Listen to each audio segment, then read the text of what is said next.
পুরো ওয়াকফ আইন স্থগিত রাখার কোনো যুক্তি নেই। ওয়াকফে সম্পত্তি দান করতে হলে 5 বছর মুসলিম হতে হবে, এই ধারায় স্থগিতাদেশ দিল সর্বোচ্চ আদালত।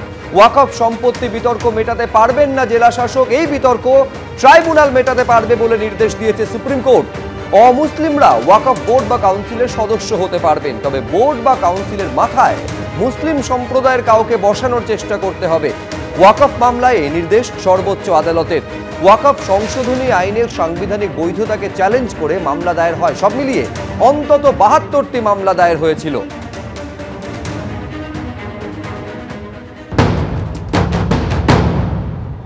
अब जो सरकार जो ये कानून लेकर के आई थी, जो कानून की शक्ल ले चुका है वक्फ अमेंडमेंट एक्ट, अब ये अस्तित्व में आ जाएगा पूरी तरीके से। सिर्फ इन जो है ये जो आपने बताया सुप्रीम कोर्ट का आदेश आया है उन पहलुओं को छोड़कर के देखिए, जो अंतरिम आदेश के अलावा जितने भी प्रोविजंस है अमेंडमेंट एक्ट का, वो सभी तत्काल क्षण से लागू हो जाएंगे। तो इसका मतलब ये है कि जो प्रॉपर्टी डी नोटिफाई करने का जो प्रोविजन था उसको लेकर के जो सरकार ने तो भरोसा दिया था ना कि हम नहीं करेंगे जब तक कोई फैसला नहीं आता। देखिए, जो आज का जो अंतरिम आदेश है उसमें सरकार के कार्रवाई पर रोक नहीं लगाया गया है, तो सरकार अंतरिम आदेश के आलोक में कानून के प्रोविजंस के हिसाब से, इंक्लूडिंग अमेंडमेंट प्रोविजन के हिसाब से अपनी कार्रवाई आगे बढ़ा सकती है। अभी तक जो मुस्लिम पक्ष था उसका यही कहना था कि हमारे पास जो सदियों से जो प्रॉपर्टीज हैं जो वक्फ के तहत आती थी, अब उनके अगर कागज नहीं है तो उनको जो है कैसे हम रजिस्टर्ड करेंगे? फिर तो वो सारी डी नोटिफाई कर दी जाएंगी क्या? वो सारे के सारे वक्फ प्रॉपर्टी ट्रीट नहीं किए जाएंगे आज के अंतरिम आदेश के हिसाब से।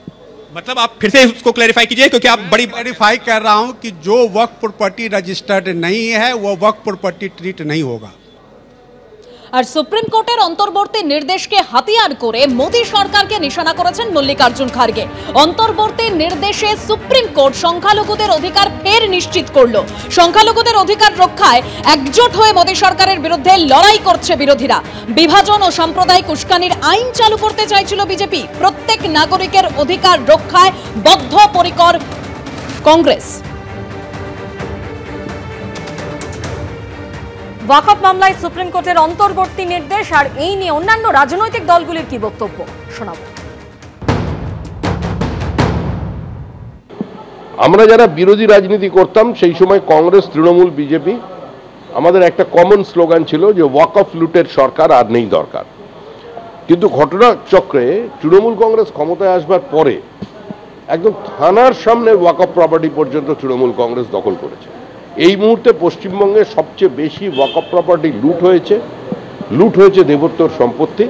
আমরা আমাদের দলের পক্ষ থেকে অচিরেই আমরা শুধু ওয়াকফ প্রপার্টি নয়, সেটা নিয়ে আমরা যেমন শ্বেতপত্র প্রকাশ করব, একই সঙ্গে দেবোত্তর সম্পত্তির ওপরে যেভাবে তৃণমূল কংগ্রেস কবজা করছে আজকে সেটা নিয়েও বর্ধমান সহ বিভিন্ন জেলায় আমাদের কর্মীরা কাজ করে চলেছেন।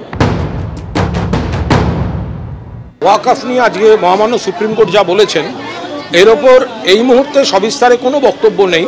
আমাদের শীর্ষ নেতৃত্ব, আইনজীবীরা খতিয়ে দেখছেন, কিন্তু এটা তো পরিষ্কার যে সর্বভারতীয় তৃণমূল কংগ্রেস আমরা একদম প্রথম থেকে আমাদের দলের নেতৃত্ব যা বলে এসছেন যে এই বিলটিতে এমন কিছু জায়গা আছে যেটা অবাস্তব, যেটা পরিত্যাজ্য, যেটা গ্রহণ করা সম্ভব নয়।